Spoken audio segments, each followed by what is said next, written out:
Ibig sabihin, magiging magkaisa ng pananampalataya dun sa totoo. Pero kung halimbawa, ang pananampalataya ng isa ay mali, mabuti na yung wag kayong iisa sa espiritu. Kasi kung mali naman yung paniniwala ng asawa, ba't nga naman makikiisa?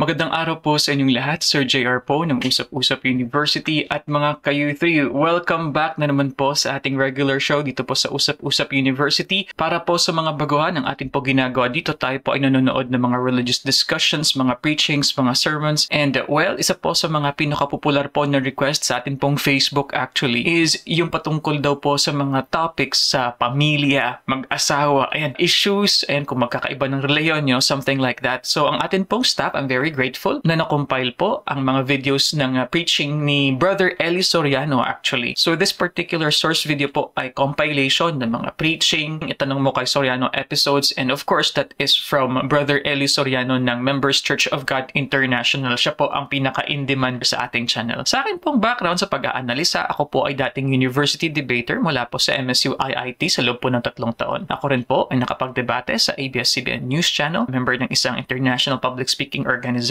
at ako ay naging representante ng Pilipinas sa isang conference ng Harvard University ngayong taon. Liliwanagin ko lang po mga ka-U3, hindi ako preacher, hindi ako mangaral, isa lamang po akong hamak na video reactor. At dahil hindi ako kaanib ng MCGI, posible po na sa aking mga naririnig, meron pong maybe in a way I'll be disagreeing or be agreeing sa atin pong napapanood. Pero one thing is certain, I'm just giving a fair and honest and instant reaction po sa atin pong mga napapanood ng mga source videos. And if you are a supporter of Brother Eli, please don't forget to click like and thumbs up. Malaking tulong na po yan. That is in a way recommending this video sa iba pang mga YouTube viewer, mga ka-U3. So, everything now is ready. Let us watch this video together. Sabayan niyo po ako. Let's go! Itanong ko po yung tungkol sa mag-asawa na kalooban ba ng Diyos na magkaiba ang iglesia? Yung ibig sabihin na ibang simbahan rin ng yung mag-asawa. Kalooban ba ng Diyos? Alam nyo, ang kalooban po ng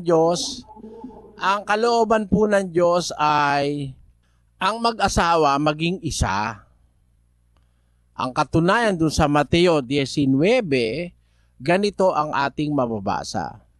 At sinabi, dahil dito'y iiwan ng lalaki ang kanyang ama at ina, at makikisama sa kanyang asawa, at ang dalawa ay magiging isang laman. Kaya nga, hindi na sila dalawa, kundi isang laman.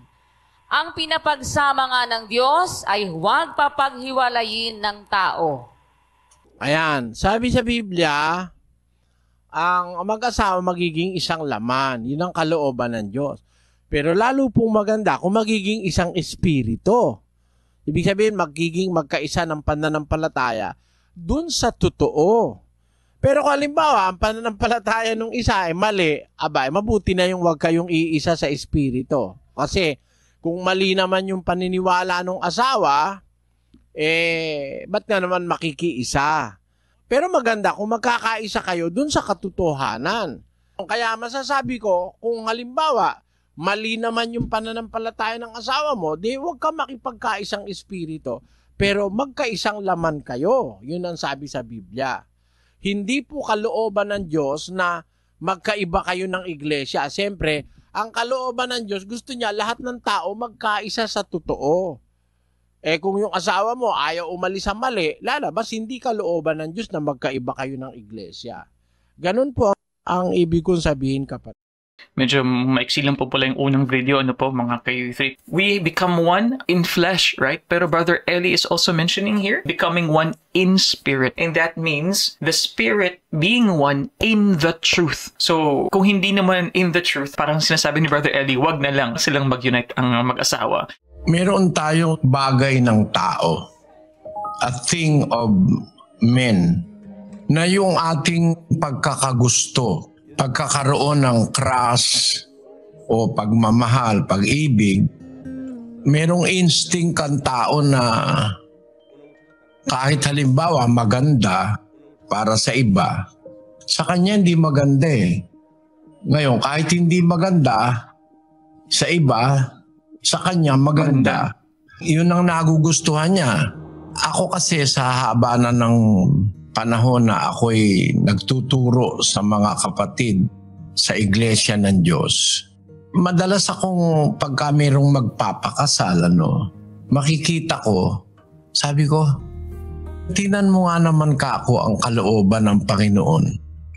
Merong lumapit magpapakasal, pagkataba-taba ng babae, payat na naman yung lalaki. Meron naman pagkataas-taas ng lalaki, ang baba na ng babae. Halos hanggang dibdib lang yung babae.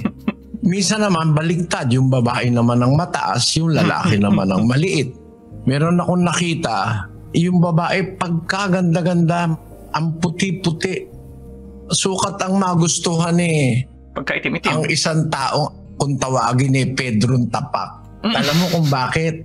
Kasi lagi siyang nakatapak at ang kanyang paa, napakakapal na ng kalyo. Sabi ko, nagustuhan ng babae ito. Kuminsan merong mga tao na kahit anong pintas ang gawin mo, yun ang gusto niya ng mahal niya Yep. Para bang natural na tumitibok yun, Nasa Biblia kasi yun. Si Jacob, yung pinaka-patriarka ng lahing Israel, na nanganak ng 12 anak. Ang talagang gusto nun yung si Raquel. Kaya nagsilbi siya doon sa kanyang biyenan na si Laban. Nagsilbi siya ng 7 taon. Hinihingi niya ang kamay ni Raquel, mapangasawa niya. Nung gabi na siya ay ikasal, may inuman yun, may inuman. Siguro lasing na. Ang pinapasok ni Laban doon sa tolda ni Jacob, si Leah. Nung magising siya kinabukasan at siguro pag sa ulian na ng isip, ang akala niya si Raquel yun, pero hindi pala si Leah. Ang nangyari, kapatid, ganito. Sabi, ba't mo ako dinaya? Sabi naman ni Laban, hindi ika namin kaugalian na ibibigay yung mas bata. Dapat yun munang pinakamatanda ang ibibigay, mapangasawa. Sabi ni Jacob, palibasa talagang gusto niya si Raquel. Sabi niya, maglilingkod ako sa iyo ng 7 taon pa. Ibigay mo rin sa akin yung susunod. Yun talagang gusto niya. Ngayon, ang punto ko doon, meron talagang gusto mo Kahit meron nang bibigay sa yung iba, ayaw mo yun. Gusto mo talaga yung gusto mo. Ang punto ko, hindi mo matuturuan yung isang tao mapipigil o kaya mapupwersa na gustuhin niya yung ayaw niya. Pero ako, naniniwala ako, hindi naman masama na ang hanapin mong mapangasawa kung maghahanap ka o kaya kung susunod ka sa Biblia, pwede namang huwag kang maghanap, Kasi ang sabi sa 19:14 ng Kawikaan ganito, bahay at mga kayamanan ay minamana sa mga magulang, ngunit ang mabait na asawa ay galing sa Panginoon. Yung mabait na asawa galing sa Panginoon yon, sabi ng salita ng Diyos. Kaya kung gusto mo nung galing sa Panginoon, dapat mag-aasawa ka doon sa mga taong may takot sa Diyos. Yun ang unang preference mo. Tao na kumikilala sa Diyos, may takot sa Diyos. Huwag kang mag-aasawa ng ateista. Nako, sisirain mo ang buhay mo, pati kaluluwa mo. Pag nag-asawa ka ng isang babaeng hindi naniniwala sa Diyos. Pero gusto ko lang po i-mention, mga kaunting insights lang po so far as we were watching this video. So, the way, kumbaga, to make sure that the father of the family remains strong, yung dun po sa first part kanina, pray hard if you are the woman about sa bana mo, yung asawa mong lalaki. And number 2, you have to have a good relationship. And this is very important, mga ka-U3, dahil a lot of times, yung mga sinasabi natin na pagiging Kristiyano, ang iba po, they are more outward, proud in saying that they are this and this is their religion, religion, but then papupunta ka sa bahay, hindi halatang Kristiyano. Sa iba po kasi yung ating pinangangalandakan sa labas at iba rin po yung actual na ginagawa natin. And Brother Eli is saying if you want to convince the other spouse to join you, for example, in your religion, you should at least show the Christ in you sa inyo pong mga action, sa inyong ginagawa. And the issue po kasi ng relihiyon, especially po sa Pilipinas where we are quite diverse, sa pagiging Kristiyano especially. We have around 93% sa lahat po ng mga Christian na mga denominations and sects because of such diversity. So hindi po maiiwasan na ang mag-partner po, ang mag-asawa is coming from different religious backgrounds. And alala ko nga po ang isang family friend namin where when they started being together, they're of different religions. And I wonder, they go to church separately. Ang isa sa Katoliko, ang isa naman po sa born again. And I remember the woman saying, because yung woman yung born again, to the husband na, tingnan na lang natin kung kaninong Diyos ang mas malakas. So what they're saying is, kanino yung mas, kumbaga, stronger na spiritual force para makabig po yung isa pong spouse, mga ka-U3. But anyway, it's just a reflection, of course, of the reality sa atin pong sosyedad, mga ka-U3. Nananakit ang isang asawa, ibig sabihin hindi kay Kristo yon, walang Diyos sa buhay yon. Kasi yung may Diyos sa buhay, yung may Kristo, hindi yun mananakit ng asawa. Doon sa Efeso Kapitulo 5, versikulo 25. Mga lalaki, ibigin ninyo ang inyo-inyong asawa, gaya naman ni Kristo na umibig sa iglesia at ibinigay ang kanyang sarili dahil sa kanya. 8. Gayon din naman, nararapat ibigin ng mga lalaki ang kani-kanyang sariling asawa na gaya ng kanilang sariling mga katawan. Ang umiibig sa kanyang sariling asawa ay umiibig sa kanyang sarili. Sapagkat walang sino man na napuot kailanman sa kanyang sariling katawan, kundi kinakandili at minamahal, gaya naman ni Kristo sa iglesia. Ang pag-ibig na dapat iukol ng lalaki sa kanyang asawa ay iibigin niya gaya ng pag-ibig ni Kristo sa iglesia. Iibigin ng lalaki ang kanyang asawa gaya ng sarili niyang katawan. Walang sino man na napopuot sa kanyang sariling katawan, kundi kinakandili niya ang kanyang katawan, minamahal, di ba? Yung katawan mo, pinapaliguan mo, pinagpapahinga mo, yung katawan mo, pinapakain mo, pagka inaantok, pinatutulog mo yung katawan mo. Ganon dapat tratuhin ng isang asawang lalaki ang kanyang asawa. At bukod doon, dapat bigyan niya siya ng pataan. Ang kahulugan sa Tagalog ng pataan, kumbaga bigyan mo ng partida ang asawa mo. Sa unang Pedro 3:7. Gayon din naman kayong mga lalaki. Magsipamahay kayong kasama ng inyo-inyong asawa ayon sa pagkakilala, na pakundanganan ang babae, na gaya ng marupok na sisidlan. Papakundanganan mo ang babae, gaya ng marupok na sisidlan. Parang yung mga kasangkapang babasagin, mga fragile ang tawag nila ron. Pag nagbibiyahe ka sa eroplano, kung may babasagin sa maleta, lalagyan fragile. Hindi pwedeng basta ihagis-hagis lang yun. Kasi fragile. Ibig sabihin, ang mga babae, parang marupok na sisidlan. Hindi pwedeng kagaya nung plastic na baso, bato mo, okay lang. O yung plastic na pinggan, bato mo, okay lang. Pagka ang pinggan babasagin, fragile, mababasag yan, mapipirwisyo yan. Ganun ang babae, mas marupok siya kaysa sa lalaki. Kaya ang lalaki, ang ginawa ng Diyos na taga-alalay sa babae.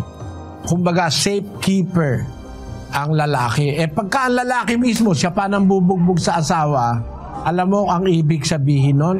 5 ng unang Timoteo. Datapwat kung ang sino man ay hindi nagkakandili sa mga sariling kanya, lalong-lalo na sa kanyang sariling sangbahayan, ay tumanggi siya sa pananampalataya at lalong masama kaysa hindi sumasampalataya. Yung taong hindi kumakandili ng sarili niyang sambahayan, mas masama pa yun sa hindi sumasampalataya. Napakasamang tao nun. Walang Diyos yun, walang Kristo yun. Ang sabi ng Biblia, mas masama pa siya kaysa sa hindi sumasampalataya. Kaya merong mga asawa na nambubugbog ng asawa, nananakit, dahil walang Diyos yan sa buhay. Pagka may Diyos sa buhay ang isang tao, hindi mo sasaktan ng asawa mo kasi Yung asawa mo, inutos ng Diyos, mahalin mo. Ibigin mo gaya ng sarili mong katawan. Pakundanganan mo gaya ng marupok na sisidlan. Kasi pag in-straight mo ng isang suntok yung babae, baksak yan eh. Mahina lang yan eh. Kaya ang Diyos, ang kanyang aral sa mga lalaking talagang Kristiyano, pakundanganan ng kanilang asawa, ibigin gaya ng kanilang sariling katawan. Ikinalulungkot ko kung kanino man nangyayari yung nananakit na lalaki sa kanyang asawa. Ang maliwanag na sagot doon, walang Diyos sa buhay yon. Masamang tao yon. Gusto ko lang po i-mention na sadly, ang domestic violence po ay quite common sa ating bansa. Kaya nga po meron po tayong additional na proteksyon ng ating pong mga batas para syempre ma-make sure na safe yung ating mga kababaihan, mga nanay especially. At sa ideya naman po ng physical abuse, we do understand and that's quite obvious of course na yan ay uri ng pananakit po. Abuso, violence nga sa mga babae. Pero tandaan po, meron din pong isa pang uri ng abuse. No? Pero yun nga hindi lang po kasi pananakit ang uri ng abuso. Meron pa po tayong tinatawag na emotional abuse and covered po yan sa protection po sa violence against women and children ng ating batas. Never in a million years, those fathers who hurt their wives are more evil than those who actually do not believe. Lalaki, you are the safekeeper. Obviously, mas malakas tayo mga ka-youth physically na walang laban yung mga babae talaga sa totoo lang. For others, dahil hindi na nila makonvince sa init ng kanilang ulo, sa kanilang temper na hindi nila makontrol-control, yun nga po, nasasaktan yung kanilang mga asawa. Please consider leaving that person mga ka-youth. So you have to draw the line mga ka-youth sa inyo pong pagsasama. Marami po ang mga nagiging kawawang babae dahil po sa mga domestic violence po sa Pilipinas. Sa mga lalaki naman, ang pananakit ay hindi solusyon para sumunod sa iyo ang iyong asawa. Katulad nga daw po ng pag-take care mo sa iyong sarili, hindi mo naman sinusuntok yung sarili mo. So outside, what we act, how we do it inside the matrimony mga ka-youth is just but a manifestation of what your struggles are of the father inside. Mga experiences, mga past trauma, at iba pa pong mga motivators po ng kanyang behavior. So, anyway, let's continue. Kuminsan kasi, meron din palang sakit na ganun eh. Pagka ganun, may sakit yung asawa mo, iba-iba ang desisyon, pabigla-bigla, hihiwalayan mo, para namang kalupitan yun. Sinasabi nila yung bipolar at saka yung postpartum. Nangyayari yun because of hormonal imbalance, yung pagbabago ng kondisyon ng katawan ng babae tapos manganak, nangyayari yun. Kung halimbawa nanggaling doon, hindi naman talagang ganun yung asawa mo. Tapos nagkaganon dahil sa panganganak o sa pagbubuntis, ganun. Hihiwalayan mo. Lalabas namang parang kalupitan yun, kapatid. Pero kung talagang ang isang babae ay meron kasi talagang babaeng ganun, hindi natin maiaalis. Natural niya na yun kahit hindi pa siya nanganganak. Ang tawag sa babae na yun ay isang babaeng magagalitin. Basahin natin ang Kawikaan. Sa 22:24 tayo mag-umpisa, kapatid na Daniel. Huwag kang makipagkaibigan sa taong magagalitin, at sa mainiting tao ay huwag kang sasama. Baka ka matuto ng kaniyang mga lakad at magtamo ng silo sa iyong kaluluwa. Kung tao pag magagalitin, sabi ng Diyos, huwag kang makikipagkaibigan At huwag kang sasama sa mainiting tao. Yung laging mainit ang ulo, laging nakasigaw. Kay babae, kay lalaki, delikadong kasama yan. Huwag kang sasama, huwag kang makikipagkaibigan. Yun ang utos. Mag-asawa ka pa ba ng ganon? Pagka napangasawa mo ganon, meron ka ng krus habang buhay. Basahin natin yung 21:19 ng Kawikaan. Lalong maigi ang tumahan sa ilang na lupain kaysa makisama sa palatalo at magagaliting babae. Mabuti pa pala yung sabi ng salita ng Diyos, tumahang ka sa disyerto, sa ilang. Mas maganda pa, mamundo ka o kaya tumahang ka doon sa ilang. Ngayon kung malayo-layo ka naman sa ilang at nasa siyudad ka, ang sabi naman sa 21:9, lalong maigi ang tumahan sa sulok ng bubungan kaysa palatalong babae sa maluwang na bahay. Nasa syudad ka, wala ka na mapuntahang bundok. Sulok Sabi ng ng salita ng Diyos, mabuti pa yun. Magsiksik ka na dun sa bubungan, sa sulok, kaysa sa makisama ka sa isang palatalo at magagaliting babae sa maluwang na bahay. Yan, makikita mo dyan ang hirap pag nakapag-asawa ka ng magagaliting babae na walang katigil-tigil ang bunganga mula umaga hanggang gabi. Paano ba ipinapakilala ng Biblia yan? Sa 27:15 ng Kawikaan, ang sabi, Ang laging tulo sa araw na maulan at ang babaeng palatalo ay magkahalintulad. mabuti sana kung walang ulan kahit may butas ang bubong. Pero kung maulan at tiempo na maulan, butas ang bubong mo. Sasahuran mo para wag mabasa ang buong bahay. Yun naman tulo, nakakaistorbo naman siya, di ka makatulog sa katutulo. Ganon yung babaeng palatalo. Dapat bang hiwalayan? Ayoko naman kasing ituro sa'yo na hiwalayan mo. Kasi ang sabi sa Biblia, sa Malakias 2:15 hanggang 16, At di bagas siya'y gumawa ng isa, bagaman siya'y may labis na espiritu. At bakit isa? Kanyang hinanap ang lahing makadiyos, kaya't ingatan ninyo ang inyong kalooban at huwag nang manglilo laban sa asawa ng kanyang kabataan. Sapagkat aking kinapupuotan ang paghihiwalay, sabi ng Panginoon ng Diyos ng Israel. At siya na nagtatakip ng kanyang damit na may karahasan, sabi ng Panginoon ng mga hukbo. Kaya't ingatan ninyo ang inyong kalooban na huwag kayong magsalita na may paglililo. gumawa lang siya ng isang pareha nung umpisa ng sangkatauhan si Eva at si Adan. Sana yung mga kabataan makinig dito, no? Yung mga kabataang ang gusto mag-asawa, hindi naiintindihan yung salita ng pag-aasawa. Sabi sa Biblia, bagaman siya'y makakagawa ng marami, gumawa lang siya ng isang pareha, isang lalaki, isang babae. Para makagawa siya ng isang lahing makadiyos. Para mula sa dalawa, makagawa siya ng mga taong makadiyos sa procreation na tinatawag.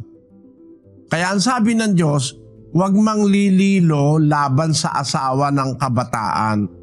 Huwag kang magtataksil sa iyong asawa. Sabi ng Diyos, sapagkat kinapupuotan ko ang paghihiwalay. Ayaw ng Diyos yung naghihiwalay ang mag-asawa Ayaw ng Diyos yung naghihiwalay ang mag-asawa Ito, in-emphasize ito ni Kristo sa panahon ng pangangaral niya sa lupa. Sa 19:5 ng Mateo. At sinabi, dahil dito'y iiwan ng lalaki ang kaniyang ama at ina at makikisama sa kaniyang asawa at ang dalawa ay magiging isang laman. Kaya nga, hindi na sila dalawa, kundi isang laman. Ang pinapagsama nga ng Diyos ay huwag papaghiwalayin ng tao. Asunder. Bawal ng Diyos na yung pinagsama ng Diyos paghiwalayin ng tao. Kaya lang ang question dyan, hindi naman lahat ng mag-asawa pinagsama ng Diyos Merong mag-asawa pinagsama ng magulang. Bata pa, kinukontrata na mga anak nila magiging mag-asawa. Pinagsama na ng tao yon, ano? Meron naman pinagsama ng batas kasi nabuntis niya, para wag siyang maidemanda ng rape, napilitan na siya. Kaya naman niya napakialaman yung babae naman ng parang namikot. Yung mga ganon, ibang klase yun, hindi pinagsama ng Diyos yun Kung halimbawa sa isang pagkakataon napikot ka, na tiyempo nga namikot sa'yo, isang babaeng palatalo at magagalitin, baka kung makakatakas ka, takasan mo na lang. Pero kung halimbawa hindi naman ganun ang sitwasyon, ayaw ng Diyos nung paghihiwalay. Halimbawa, konting problema, naaayos naman yan kapatid. Hindi dapat na bawat problema ng mag-asawa maghihiwalay na. Walang sapat na problema para maghiwalay maliban na yung babae o yung lalaki ay magtaksil. Basahin natin ang Mateo 19:6. Kaya nga hindi na sila dalawa, kundi isang laman. Ang pinapagsama nga ng Diyos ay huwag papaghiwalayin ng tao. Sinabi nila sa kanya, bakit nga ipinag-utos ni Moises na magbigay ng kasulatan sa paghihiwalay at ihiwalay ang babae? Sinabi niya sa kanila, dahil sa katigasan ng inyong puso ay ipinaubaya sa inyo ni Moises na inyong hiwalayan ang inyong mga asawa. Datapwat buhat sa pasimula ay hindi gayon. At sinasabi ko sa inyo, sino mang ihiwalay ang kanyang asawang babae, liban na kung sa pakikiapid at mag-asawa sa iba, ay nagkakaasala ng pangangalo niya. At ang mag-asawa sa babaeng yaon na hiniwalayan ay nagkakasala ng pangangalo niya. Sabi ni Kristo, sinasabi ko sa inyo, ito ang batas ni Kristo. Sabi niya, sino mang ihiwalay ang kanyang asawang babae, liban na kung sa pakikiapid at mag-asawa sa iba, ay nagkakasala ng pangangalo niya. Pagka hiniwalayan mo asawa mo, nag-asawa ka sa iba, magkakasala ka ng pangangalo niya, hindi ka maliligtas. Maliban na kung yung asawa mo nakiapid, maaaring may kalayaan ka, nahiwalayan siya. Yun lang naman ang sapat na dahilan para hiwalayan ng asawa yung pakikiapid. Pag mayroong iba. Pero bipolar, paiba-iba, hindi pa sapat yun Pero kung nakiapid, pwedeng hiwalayan yung asawa. Makakapag-asawa ka sa iba na hindi ka magkakasala ng pangangalo niya. Well, mga ka-youth, talagang challenging po yung issue po ng pagkakaroon ng iba't ibang pananampalataya sa Pilipinas. And syempre, for our religion, for example, like Members Church of God International, it is expected po na mas kaunti ang membro dahil hindi ito majority religion sa Pilipinas. So, mas marami ang Katoliko, no? So, kumbaga, statistically speaking, sa atin pong pag-pair up, pag tayo po ay naghanap ng ating mga spouses, mga partners, hindi maiiwasan. A big chance would be a Catholic woman, a Catholic man outside your particular smaller religion, mga ka-youth. Kaya sinasabi ni Brother Eli, may mga bagay-bagay sa mundo na kumbaga hindi na kontrolado ng alinman, kundi ang pag-ibig, ang pagkagusto sa isang tao ay isang napakalakas talaga na puwersa. Sabi nga po ni Balagtas, diba? Hamakin ang lahat, masunod ka lamang. Pero what is interesting here, Brother Eli is saying na kapag tayo would encounter and fall in love with a person that is kind, a man that is of God, a woman that is of God. So Brother Eli is saying that this is actually blessing sent from above, parang ganun, Kaya nga sabi nga ni, sino ba yun? Si Brian White, God gave me you. Although the example kanina as to, kumbaga, persistence, yung kay Leah at saka kay Raquel, na story. Although, honestly, I kind of find it strange dahil nga po, syempre, this is the Middle Eastern culture. So, sa kanilang kultura, bago ang bunso, panganay mo na. Very strange culture. But going back here, so this is a continuation, of course, no? Etong next na video, maaari bang magmahal ng hindi mo kapananampalataya? Very useful. And sure ako, yung mga single dyan, ayan, importante talaga ito. Minsan, meron kang gusto, hindi mo naman kasama sa iglesia, no? Hindi naman bawal yun. Hindi naman. Lalo na kung may pag-asa ka namang bandang huli, mahikayat mo, no? Kasi yun sinasabi ni Apostol Pablo doon sa unang Korinto, Kapitulo 7, versikulo 13. At ang babaeng may asawang hindi sumasampalataya at kalooban niyang makipamahay sa kanya, ay huwag niyang hiwalayan ang kaniyang asawa. Meron pala sa unang iglesia na babae, kaanib, sumasampalataya. Pero yung kanyang asawa, yung lalaki, hindi sumasampalataya. Hindi bawal kasi paano pinayagan yan? Ang babaeng may asawang hindi sumasampalataya at kalooban ng hindi sumasampalatayang makipamahay sa kanya, kung ikaw yung babae, huwag mong hihiwalayan yung iyong asawa. Kasi gusto namang makisama ng lalaki kahit hindi mo ka pananampalataya. Meron lang tagubili ng mga apostol. Bawa nagkaasawa ka, babae o lalaki. Ikaw ang lalaki, ang mapapangasawa mo, babaeng hindi sumasampalataya. O kaya yung babae ang mapapangasawa, lalaking hindi sumasampalataya. Ang tagubilin lang ng apostol ganito. Sa unang Pedro 3, versikulo 1, ganito nakasulat. Gayon din naman, kayong mga asawang babae, pasakop kayo sa inyong sari-sariling asawa, upang kung ang ilan ay hindi tumalima sa salita, ay mga hikayat ng walang salita sa pamamagitan ng ugali ng kani-kaniyang asawang babae. Yan ang utos sa mga babae sa iglesia. Kung yung asawa mo hindi naman tumatalima, hindi sumasampalataya, pakikisamahan mo ng mabuti para sa pamamagitan ng ugali mo. Bawa, upang ang ilan hindi tumalima sa salita, ayaw silang makinig sa salita, ay mga hikayat ng walang salita sa pamamagitan ng ugali ng kani-kanyang asawang babae. So ang pag-asa mo, sa mabuting pakikisama, mahihikayat mo siya later on. You can win your wife for the Lord or you can win your husband for the Lord. Gusto ko pong malaman, no, lalo na po sa mga members po ng Church of God in the context po na hindi pa nagpapakasal.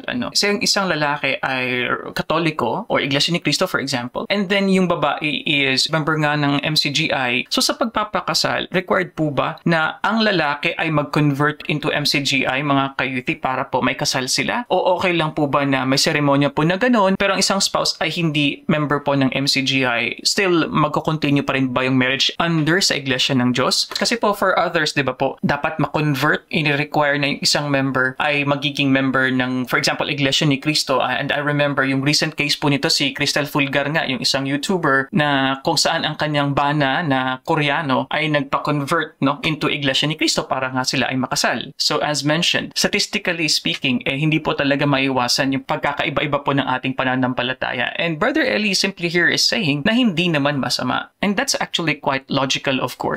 But Brother Eli is emphasizing, lalo na kung kaya mo namang mahikayat yung iyong better half sa pamamagitan ng pakikisama ng mabuti, syempre. And of course, we all know the famous kumbaga na saying, di ba, na action speaks louder than words. So anyway, let's continue.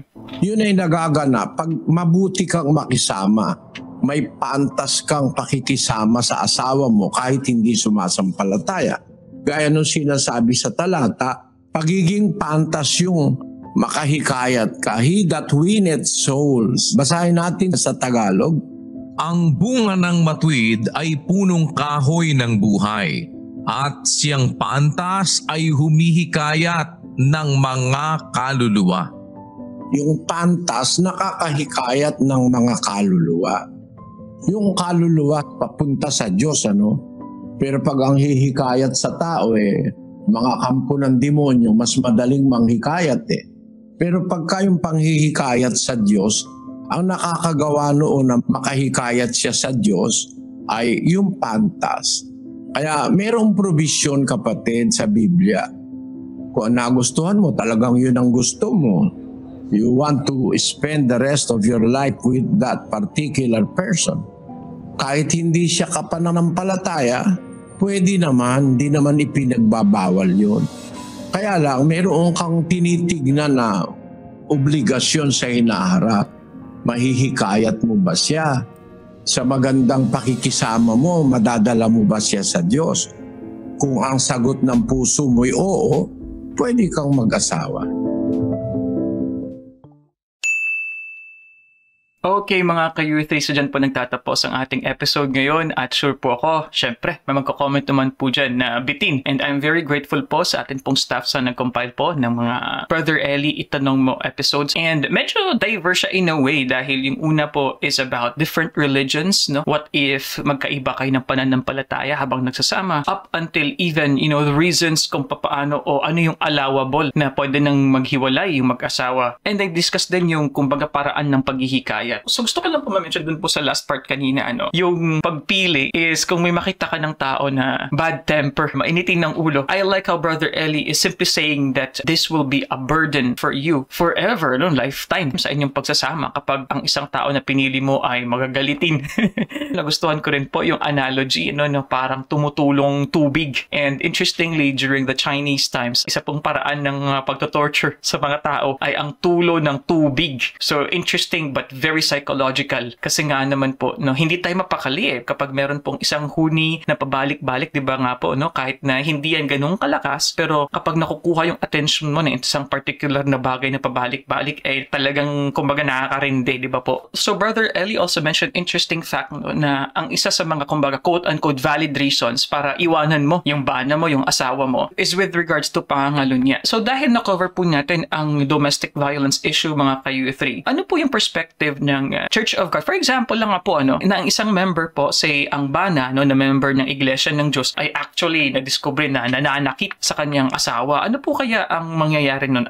May parang counseling po ba? Or would that be allowed or kumbaga justified na sa isang member na babae na makipag-divorce sa kanyang bana mga ka-U3 because of, yun nga, inaabuso siya physically? So I know that this is sensitive na topic syempre po, pero gusto ko pong malaman yung proseso, yung perspective po ng Iglesia ng Diyos about that. Meron po kasing ibang mga relihiyon na sinasabi lang po sa babae na mag-pray ka lang, ipagdasal mo na lang yan, tiisin mo lang, kahit na po, syempre, iba na yung kanila pong na-experience, hindi na maganda sa kanilang mga bana. So please let us understand mga ka-youth, at maging po sa ibang mga sekta, syempre, ano po yung perspective ng inyong po mga simbahan sa quote-unquote na mga valid reasons na pwede na po kumbaga finally na i-cut off ang marital ties with the other partner or the other spouse mga ka-youth. But anyway, a little bit sensitive, controversial, pero definitely interesting dahil syempre part po ng reality sa atin pong buhay sa Pilipinas, pagkakaroon ng pagmamahal, hindi lamang on the same religion, di ba? But for most of the time, with a partner from another faith mga ka-U3. So please comment below. Lahat po ng mga mensahe po is amin po talaga yung binabasa. You can watch that video over there, playlist over there, at kung ikaw ay baguhan pa, mag-subscribe ka na dahil libre po ang mga updates po dito sa U3. I'll see you guys next time. Peace! Bye-bye!